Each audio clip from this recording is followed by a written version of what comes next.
सो आप लोगों ने जरूर नोटिस किया होगा कि जब भी आप किसी पर्टिकुलर पोजीशन में बैठ के लाइक दिस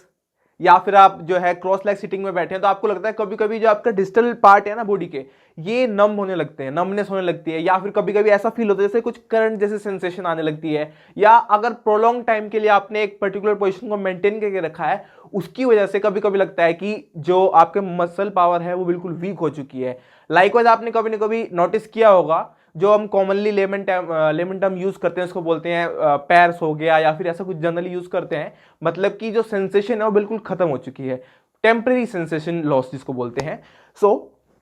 आज इस वीडियो में डिस्कस करेंगे कि जो टेम्परेरी सेंसेशन लॉस हो रहा है या फिर नंबनेस हो रही है या फिर सुनपन हो रहा है, इसका रीजन क्या होता है। और क्योंकि आप जनरली आप देखते हैं जब भी आप पढ़ते हैं, कुछ लोग बेड पे बैठ के या फिर आप जो है क्रॉस लेग सिटिंग में बैठते हैं, ऐसी पोजीशन रख के बैठते हैं, तो क्या होता है कि कभी कभी आपको लगता है कि आपका हाथ जो है बिल्कुल नम होना स्टार्ट हो गया है, मतलब सेंसेशन लॉस होनी स्टार्ट हो गई है। तो इसका रीजन क्या है, और इस वीडियो के एंड में हम ये भी डिस्कस करेंगे कि most of the medical students believe that this mechanism is due to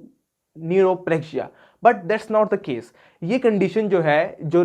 temporary numbness वाली, ये न्यूरोप्रेक्सिया की वजह से नहीं होती है, इसका डिफरेंट मैकेनिज्म है जिसको इस वीडियो में हम डिस्कस करेंगे। So hi, I welcome you all to the official YouTube channel of five expense solution, and as you all know this is Ishant Kumar Arora. सो आइए शुरू करते हैं। सो माय डियर फ्रेंड्स, हमें पता है कि जितने भी हमारे पास टिश्यू हैं या फिर हम खुद भी हैं, तो हमें अपना नॉर्मल वर्क करने के लिए एनर्जी चाहिए। एनर्जी कहाँ से आती है? फूड सोर्स से, और हमें ऑक्सीजन चाहिए साथ साथ, जिससे कि जो हमारी नॉर्मल मेटाबॉलिक एक्टिविटी है, सेलुलर एक्टिविटीज है, वो जनरली आराम से चलती रहे। ऐसे ही जितने भी वायबल स्ट्रक्चर है हमारी बॉडी में, सेल्स, टिश्यू, ऑर्गन, सबको अपने अपनी सबके पास अपनी ब्लड सप्लाई है। ब्लड के थ्रू उनके पास न्यूट्रिशन आता है, ब्लड के थ्रू उनके पास ऑक्सीजन आती है, ब्लड के थ्रू अपना मेटाबॉलिज्म क्रिएट करके अपनी एनर्जी सोर्स क्रिएट करते हैं। लाइकवाइज जो आपका नर्वस टिश्यू है, नर्व्स है, आपने नाम सुना होगा नर्व्स। नर्व्स और वेव्स दोनों डिफरेंट चीजें हैं जो आपको हाथ में दिखाई देती है। जो आप देखा होगा कि जिम में लोग जाते हैं तो बोलते हैं कि देखो मेरी नसें दिखाई दे रही हैं या फिर ऐसा कुछ, वो वाली नर्व्स नहीं है। नर्व्स जो है वो डीप होती हैं। सो ये सब वेन्स हैं जिनके अंदर ब्लड फ्लो होता है, लेकिन नर्व जो है वो आपका नर्वस टिश्यू है जो कि सब चीजों को कंट्रोल करता है, सेंसेशन प्रोवाइड करने में हेल्प करता है, मसल की एक्टिविटी को कंट्रोल करने में हेल्प करता है। तो अब बात करते हैं कि ये जो ये सुनपन की ऐसे हो कैसे जाता है, बेसिकली इसके पीछे मैकेनिज्म क्या है। तो अब जैसे कि हमें पता चला कि जो नर्वस टिश्यू है, जो हमारी नर्व्स हैं, हमारी पूरी बॉडी में नर्व्स हैं, वो अलग अलग पार्ट को जितने भी आपको दिखाई दे रहा है, ये सब पूरी सिस्टम जो हमारा बॉडी का सिस्टम है, नर्वस कंट्रोल से कंट्रोल होने के लिए जितनी भी नर्व वायर जैसी होती हैं, वो हर एक पार्ट को सप्लाई करके कंट्रोल में रखती हैं। जो भी हमें सेंसेशन फील हो रही है, ठंडा, गर्म, या फिर जो भी आपको टच करोगे पेन है, ये सब कुछ किस वजह से पॉसिबल है? सिर्फ नर्वस टिश्यू की वजह से, नर्व्स की वजह से, जो कि आपकी पूरी बॉडी में हर जगह है। अगर मेरे को यहाँ पे मैंने टच किया तो मुझे पता चला कि मैंने टच किया। कैसे पता चला? क्योंकि यहाँ पे नर्व है, वो नर्व इंफॉर्मेशन लेके मेरे ब्रेन के पास गई, उसने बताया कि यहाँ पे ये पर्टिकुलर टच हुआ। ऐसे ही अब क्योंकि नर्व भी को भी सारा दिन काम करना है, तो उसकी भी एनर्जी रिक्वायरमेंट है। तो जैसे कि जितने भी वायबल स्ट्रक्चर है हमारी बॉडी में, तो ऐसे ही लाइकवाइज जो हमारी नर्व है उसके पास भी अपनी ब्लड सप्लाई होती है, जिसको वैसा नर्वोसम बोलते हैं। और जब भी इस पर्टिकुलर टिश्यू की, जिसको नर्वस टिश्यू कहते हैं, नर्व्स कहते हैं, अगर किसी भी टिश्यू की, किसी भी ऑर्गन की अगर ब्लड सप्लाई जियोपार्डाइज होती है, मतलब कि ब्लड सप्लाई नहीं जाती किसी ऑर्गन को, मतलब कि उस ऑर्गन के पास ब्लड सप्लाई नहीं जा रही है, तो उसके पास न्यूट्रिशन नहीं आ रहा, न्यूट्रिशन नहीं आ रहा, साथ में ऑक्सीजन नहीं आ रही है, ऑक्सीजन नहीं आ रहा तो मतलब मेटाबॉलिज्म नहीं हो रहा है, एनर्जी नहीं मिलेगी तो काम नहीं करेगा। ऐसे ही हमारा नॉर्मली क्या होता है, हमारे नर्वस टिश्यू के साथ होता है। सपोज मैं आपको एग्जाम्पल देके बताता हूँ। आप इसको मान के चलिए कि एक नर्वस टिश्यू है, नर्व भी एक सर्कुलर स्ट्रक्चर होता है, लाइकवाइज ऐसी होता है, लेकिन इससे थोड़ा थिन। अगर ये नर्व नॉर्मली मेरी बॉडी में हर जगह नर्व से अलग अलग डिफरेंट नर्व से उनके डिफरेंट नाम होते हैं। अगर एक नर्व है ऐसे, लाइकवाइज यू कैन सी, अगर एक नर्व यहां से यहां जा रही है बिल्कुल, और अगर मैं 1 घंटे के लिए सपोज या फिर कुछ टाइम के लिए, ये भी एक टाइम लिमिट होती है कि कितनी देर तक आपने एक पोजीशन को मेंटेन किया, उसके बेस पे ही सिम्टम्स क्रिएट होते हैं। लाइक एक नर्व जा रही है यहाँ से, और मैंने क्या किया कि मैं बहुत देर से अपना आराम से बैठा हूँ ऐसे करके, और नॉर्मली जो नर्व का स्ट्रक्चर था ये मूवेबल होती है, आराम से मूव कर सकती है। तो अब ये क्या होगा कि बहुत देर से मैं ऐसे बैठा हुआ था आराम से, और ये जिस नर्व को नॉर्मल पूरा कंटूर उसका सर्कुलर होना चाहिए था, ठीक है, जैसे कि नॉर्मल होता है, जो इसकी आउटसाइड कवरिंग होती है कनेक्टिव टिश्यू की नर्व के ऊपर, वो नॉर्मल होनी चाहिए थी। अब क्या हुआ, क्योंकि मैंने उसको बहुत देर से ऐसे रखा हुआ है, इस जॉइंट की पोजीशन को एक्सटेंशन में ऐसे करके मैं लेटा हूँ बहुत देर से, अब ये नर्व यहाँ पे बहुत ज़्यादा स्ट्रेच हो रही है इस जॉइंट पे। स्ट्रेच होने की वजह से जो चीज़ पहले नॉर्मली ऐसे होनी चाहिए थी, अब वो यहाँ से क्या हुआ, एक बेंड आने की वजह से ये कंप्रेस हो गई यहाँ पे। अब कंप्रेस हो गई तो इसके अंदर से जो ब्लड जा रहा था उसको हिंड्रेंस मिला, मतलब कि वो नॉर्मल उसका जो फ्लो पहले हो रहा था वो नहीं हो पा रहा, क्योंकि आपने उसको यहाँ पे कंप्रेस करके रखा है बहुत देर से, ऐसे आप लेटे हुए हैं अपना हाथ सिर के नीचे रख के, उसकी वजह से यहाँ पे जो नर्वस टिश्यू है वो कंप्रेस हो रहा है, जो नर्वस टिश्यू की ब्लड सप्लाई है वो प्रॉपरली नहीं जा पा रहा उस सेकंड में ब्लड। जब उस सेकंड में ब्लड नहीं जाएगा तो जो नर्वस टिश्यू है या फिर कोई भी टिश्यू जिसके पास ब्लड नहीं जाएगा तो ऑक्सीजन नहीं पहुंच पाएगी, तो मतलब वो अपना काम करना धीरे धीरे बंद कर देगा। तो ये रीजन है जिसकी वजह से आपको सबसे पहले डेफिसिट आने स्टार्ट होते हैं।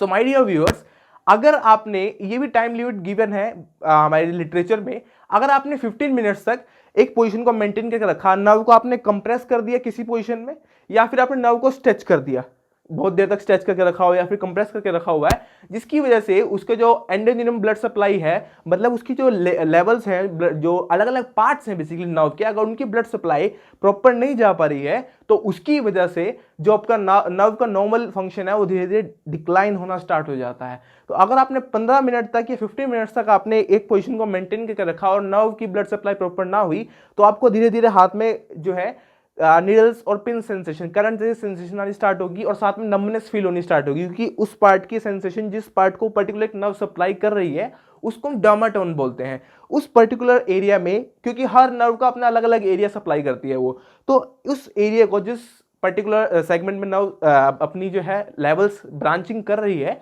तो वहां पे क्या होगा, मतलब यहाँ पे ऑब्स्ट्रक्शन हुआ तो इसके डिस्टल, इससे दूर वाला जो आगे वाला सेगमेंट है उसमें आपको धीरे धीरे नमनेस फील होनी स्टार्ट होगी। अगर उसके बाद भी आपने ये मेंटेन करके रखा, अगर उसको 30 मिनट्स तक आपने एक पर्टिकुलर पोजीशन को मेंटेन करके रखा, उसके बाद इस एरिया में जो से डिस्टल एरिया है वहां पे पेन होना भी बंद हो जाएगा। अगर आप कोई शार्प ऑब्जेक्ट अगर प्लेस भी करेंगे तो सेंसेशन बिल्कुल टेम्पररी लॉस ऑफ सेंसेशन देखने को मिलेगा, क्योंकि नर्व का जो फंक्शन है यहाँ पे वो टेम्परेरी लॉस हो रहा है, और क्योंकि नर्व का ही काम है सारी सेंसेशन लेके जाना और मोटर सिस्टम लेके आना, मोटर मतलब मसल पावर लेके आना। सो माय डियर फ्रेंड्स,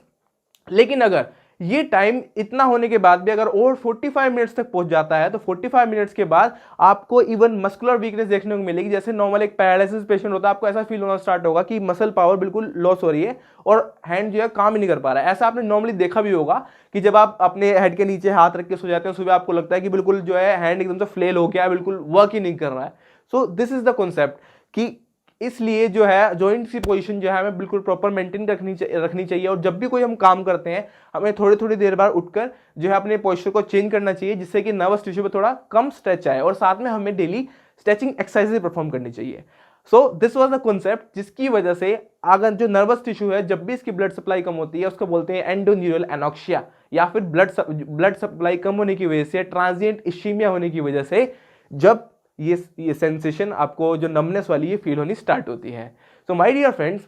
लेकिन अब इसके लास्ट में जो हमारा लास्ट कॉन्सेप्ट आता है वो होता है कि जो हमने बात करी न्यूरोप्लेक्सिया के बारे में। So most of the medical students are confused, they think that this temporary loss of sensation is due to neuropraxia, but this is not the case actually.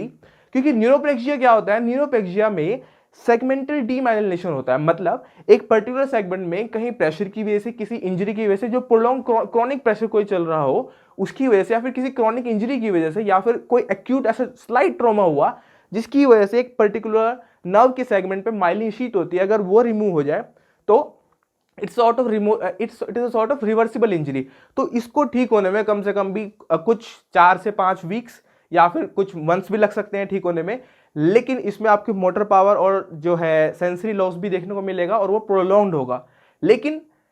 जो हमने अभी बात करी ये सेंसेशन लॉस और नमनेस वाली, it is due to transient ischaemia, it is not